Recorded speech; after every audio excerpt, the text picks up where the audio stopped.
the name that came to mind when you were talking about that, that mix of, tradition versus expression is Kamasi Washington. And he seems to be, and maybe also Thundercat, but I mean, Kamasi Washington, even more than him, it seems, has reached a level of, popular, fame, quote unquote, that has surprised me, given the music he plays and the current, popular culture. He's certainly not stuck in tradition, that's for sure. I mean, he has it. He's got a couple toes in it, but he's doing some new things for sure.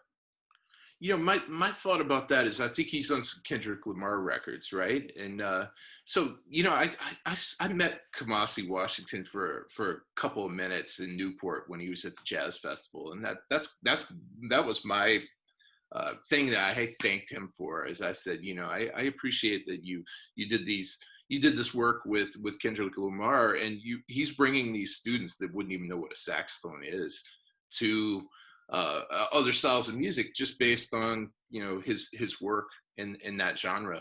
So it kind of feeds that narrative of people, if they're aware of something, they could be into it.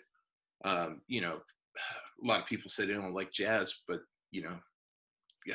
what about those guys who play with Kendrick Lamar?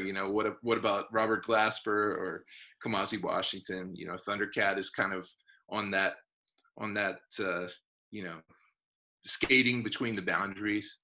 Many people do see jazz as an old form of music, right? A traditional form of music or type of music, but with Kamasi Washington and all those people that we just mentioned, and also you see a bunch of young people coming into the genre, from your students and the people coming into your program, so what do you obviously it's a misconception that it's an old form of music, but what do you see? Are there any, I hesitate to say trends, but from your unique vantage point, what do you see as sort of the current state of jazz, or what do you see that has there been any difference with what's the students coming in are coming in armed with, or wanting to do, or are listening to? I think there's a couple of different ways to look at it. The first two things that come to mind is about the time you would have been in New York City, when we were in school, I felt more of a division between people that were into something like hip hop music and jazz music. And today, the last few years, you see a lot of crossover. You go to a jazz show and you don't think twice when you see a jazz musician who's got the man bun and he also does, indie rock down the street. There's a bit more of a blending. I wonder if that has something to do with, the downfall of the record companies. People aren't selling full records. Now it's tracks. You look at the releases, it's not a full record. It's just tracks. And, I think maybe people are not as worried about genre bending now as they used to be. And so, I think in some ways it's a bit more liberating, because I felt like when I was really trying to start my career, I kind of felt like there were a whole lot of voices around in the community where they're saying, is this guy really a jazz person? Is this jazz enough? It's like, what kind of, who do I have to sell my soul to be the jazz player that people are expecting? But now, I think everything's a little bit more open. Sure.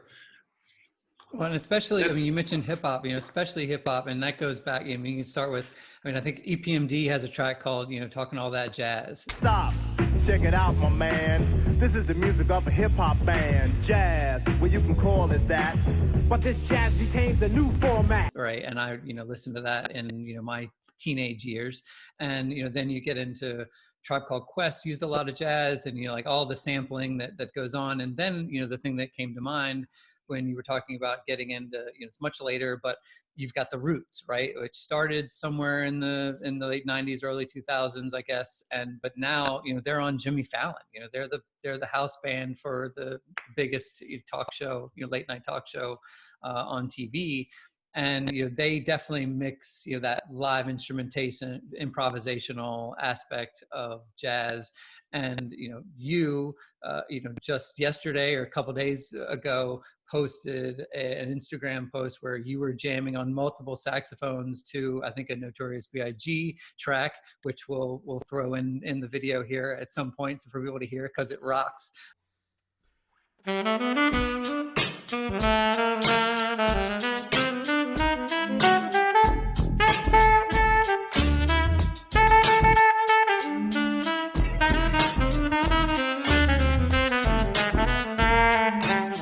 But it's almost maybe a continuum of people, and then of course the Kendrick Lamar and Kamasi Washington and all that those collaborations.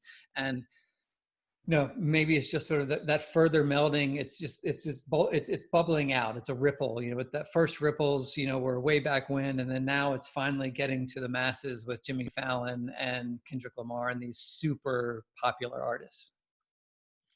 Yeah, it's definitely become more mainstream, and I don't know what that means for education. It's a lot easier to teach jazz than it is to teach something else. One of the greatest poets, her name's Patricia Smith, and I know her through my wife, but she said to me, like, how come nobody goes to school to learn how to play the blues? And that's kind of stuck with me. She's won a bunch of poetry slams. She's brilliant. I mean, she's famous in her own right. It's like, why does nobody go to? You can't teach the blues in school. And so it's kind of like, really the thing that's really got us. You can only teach so much. And so given that, I kind of think that I have to give people the tools that they need to just be able to teach themselves. And that was a conversation I just had with the student that just finished. He just graduated. He's going to George Mason for grad school, which is cool. Yeah. But I told him, whatever deficiencies that you might have, the good thing is you've learned how to learn. If you got to cut some kind of a gig or a recording, go find the record, transcribe something else, and then figure out what that means to you. And so I kind of think that that's in some ways the only choice that we have. For sure. That's cool, man. I love that quote. I absolutely love that quote. It should be a t-shirt or something, I don't know, or like, that should be, I can see somebody riffing on that on a, on something, nobody goes to school to learn how to play the blues. That's fantastic.